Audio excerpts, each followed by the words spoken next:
Terima kasih atas kesempatannya. Saya Marta Nurida, NIM 2018-210063. Di sini saya akan menjelaskan tentang penulisan laporan bisnis. Sebelumnya, apa sih laporan bisnis itu? Laporan bisnis itu suatu laporan yang memiliki sifat netral, tidak memihak, dan memiliki tujuan yang jelas yang berisi tentang rencana penyajian fakta kepada seseorang atau lebih untuk tujuan bisnis tertentu.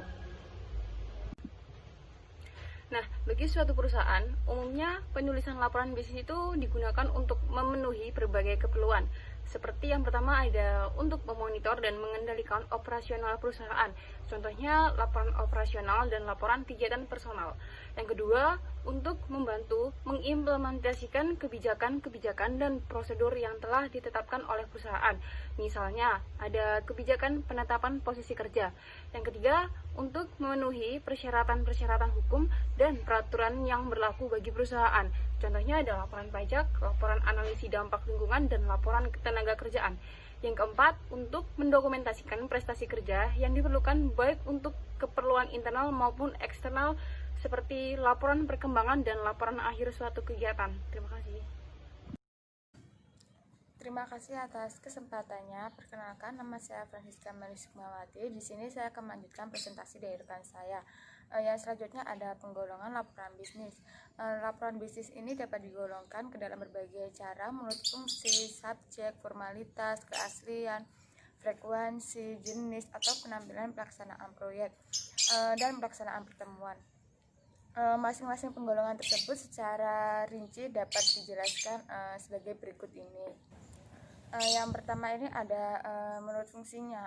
Jika laporan menurut fungsinya terdiri laporan informasional dan laporan analitis. Laporan informasional adalah laporan yang bersifat memberi informasi, menyajikan fakta tanpa melakukan analisis, tanpa kesimpulan dan tanpa memberikan rekomendasi. Sedangkan laporan analitis adalah laporan yang menyajikan fakta. Ini perlu menganalisis dan menginterpretasikan, kemudian menyimpulkan dan memberikan rekomendasi. Contohnya seperti laporan kemajuan pekerjaan, laporan rekomendasi, dan proposal. Selanjutnya ada menurut subjeknya. Laporan menurut subjeknya adalah laporan yang didasarkan menurut departemen atau unit tempat laporan itu diperoleh. Contohnya seperti laporan akuntansi, laporan personalia, laporan produksi, laporan ekonomi, laporan perikanan, laporan statistik, dan laporan-laporan teknik. Yang selanjutnya ada menurut formalitasnya. Menurut formalitasnya ini suatu laporan dapat dibedakan atas dasar apakah bersifat formal atau non formal. Laporan formal ini sering disebut juga dengan istilah laporan panjang, sedangkan laporan non formal disebut juga dengan istilah laporan singkat. Laporan formal ini umumnya panjang, lebih dari 10 halaman dan mencakup masalah-masalah yang kompleks. Sedangkan laporan informal ini biasanya hanya mencakup badan teks. Namun demikian sejumlah laporan informal mungkin mencakup judul, halaman, pengiriman, catatan akhir, dan lampiran.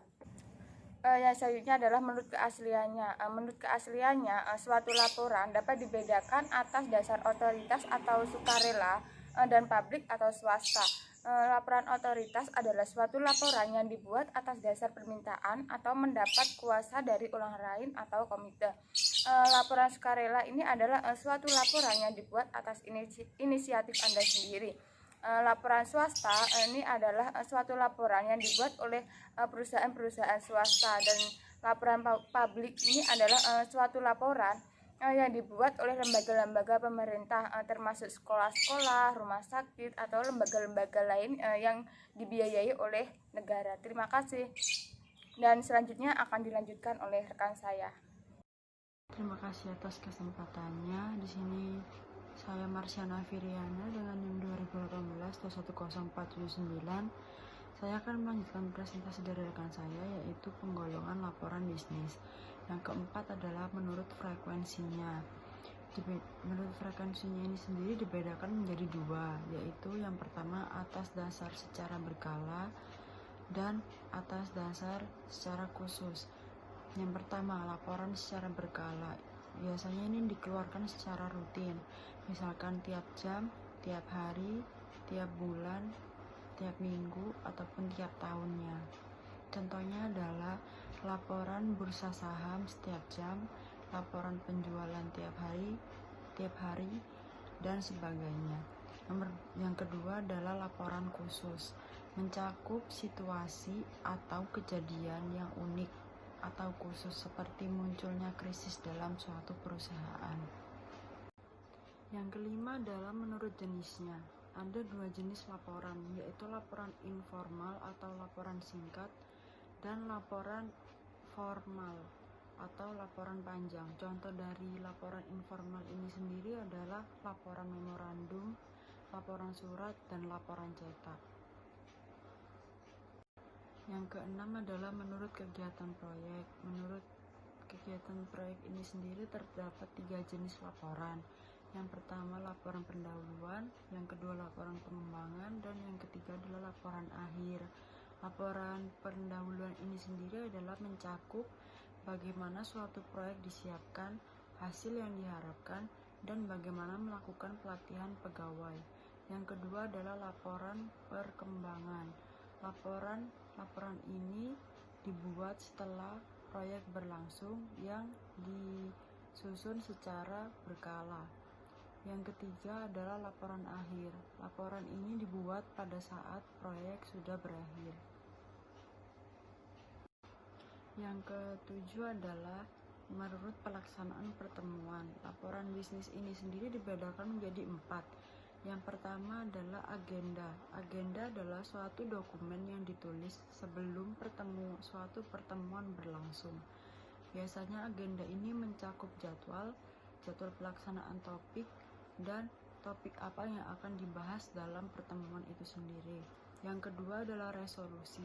Resolusi adalah laporan singkat yang secara formal berisi pengumuman hasil konsensus dalam suatu pertemuan. Yang ketiga adalah notulen. Notulen ini biasanya mempunyai tugas untuk mencatat semua yang terjadi dalam suatu rapat atau dalam suatu pertemuan tersebut. Yang keempat adalah laporan pertemuan.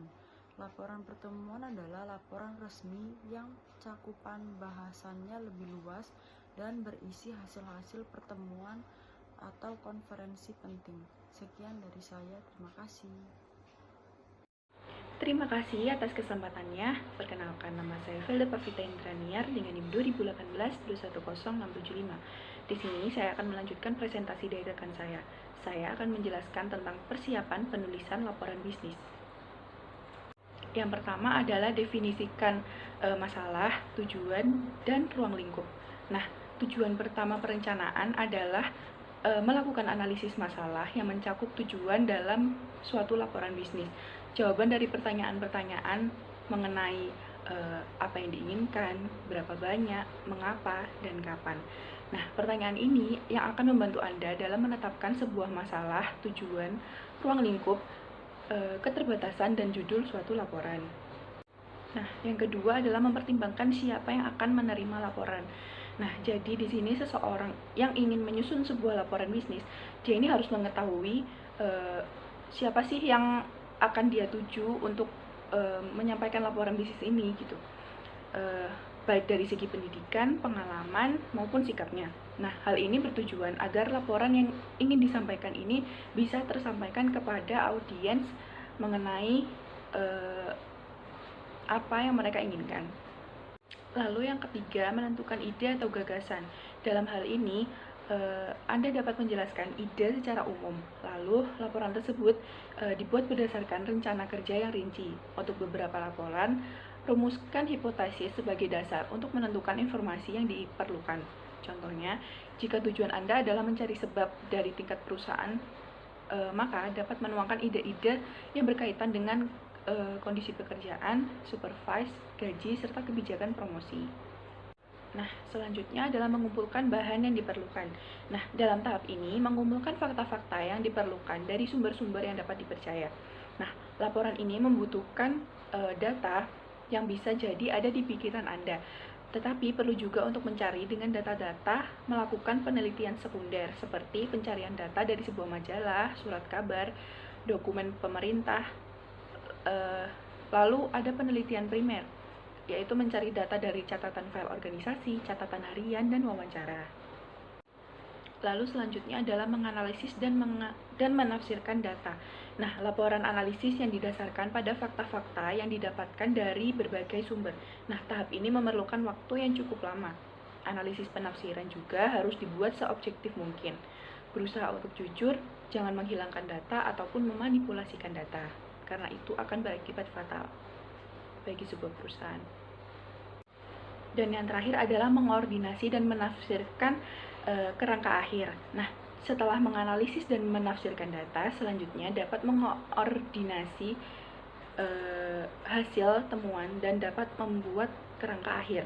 Nah, tetapi sebelum menyiapkan kerangka ini diperlukan pertimbangan berbagai metode pengorganisasian dan kerangka. Sekian presentasi dari saya, selanjutnya akan dijelaskan oleh rekan saya. Baik, Assalamualaikum warahmatullahi wabarakatuh. Terima kasih atas kesempatannya. Perkenalkan, nama saya Muhammad Hasan Joanda, NIM 2018 2103737. Dari kelompok 4 akan melanjutkan presentasi dari rekan saya. Baik, di sini saya akan menjelaskan bagian-bagian dari laporan bisnis. Yang pertama ada pendahuluan, yang kedua ada teks, dan juga yang ketiga ada penutup. Yang pertama pendahuluan. Pendahuluan ini terdiri dari beberapa bagian yang dimana satu antara bagian itu dipertimbangkan. Antara lain yang pertama adalah pemberi kuasa adalah orang yang meminta laporan. Artinya yang meminta laporan bisnis adalah pemberi kuasa tersebut, dimana pemberi kuasa akan meminta pembuatan laporan bisnis kepada contohnya semisal sekretaris dan sebagainya. Yang kedua adalah layout atau rencana presentasi yang menceritakan tentang pada pembaca apa saja yang akan dibahas dalam laporan bisnis. Contohnya mungkin kemajuan bisnis tersebut ataupun seperti laporan keuangan atau laporan penjualan dan sebagainya. Baik, selanjutnya adalah masalah biasanya didefinisikan pada awal-awal pada pendahuluan sebelum maksud atau tujuan laporan bisnis dinyatakan. Contohnya misalkan ada masalah dalam penjualan, masalah dalam pengiriman barang atau sebagainya. Bisa juga di masalah sumber daya manusianya atau kinerja produksinya dan sebagainya. Nah, maksud penulisan laporan bisnis tersebut harus dampak dalam bagian pendahuluan. Elemen tersebut merupakan hal yang sangat penting dalam suatu laporan bisnis. Istilah yang serupa antara lain tujuan dalam laporan bisnis tersebut. Baik, selanjutnya adalah ruang lingkup, di mana ruang lingkup ini berkaitan dengan cakupan luas atau banyak suatu produk untuk sebuah laporan bisnis. Selanjutnya adalah metodologi yang digunakan, mengacu pada metode pengumpulan informasinya seperti apa. Mungkin melalui survei atau mungkin melalui metodologi penelitian dan sebagainya. Selanjutnya ada sumber-sumber primer atau sekunder, meliputi antara lain publikasi majalah atau surat kabar, catatan perusahaan, catatan memo dan sebagainya. Selanjutnya ada latar belakang dari situasi yang sedang diteliti. Apakah situasi saat itu baik atau buruk? Nanti itu dimasukkan dalam pendahuluan dalam laporan bisnis. Selanjutnya definisi atau istilah yang perlu dicantumkan. Contohnya mungkin ada definisi atau istilah yang dalam menggunakan bahasa Inggris atau bahasa Latin dan sebagainya. Selanjutnya adalah keterbatasan seperti contohnya dalam keterbatasan waktu, keterbatasan sistem penelitian, atau keterbatasan dana bisa jadi sebagai penulisan dalam laporan bisnis. Nah, selanjutnya ada rekomendasi yang menjelaskan tentang keputusan yang perlu ditetapkan adalah sebagaimana berikut. Di dalam satu laporan bisnis mungkin ada keputusan yang perlu diambil. Nah, nanti di keputusan ini akan ditaruh dalam pendahuluan. Nah, secara rinci dalam laporan yang ditahu bagaimana fakta yang ada berpengaruh terhadap keputusan yang sedang diambil. Jadi laporan bisnis itu secara singkat beberapa unsur tersebut dapat digabungkan dalam satu laporan bisnis di bagian pendahuluannya.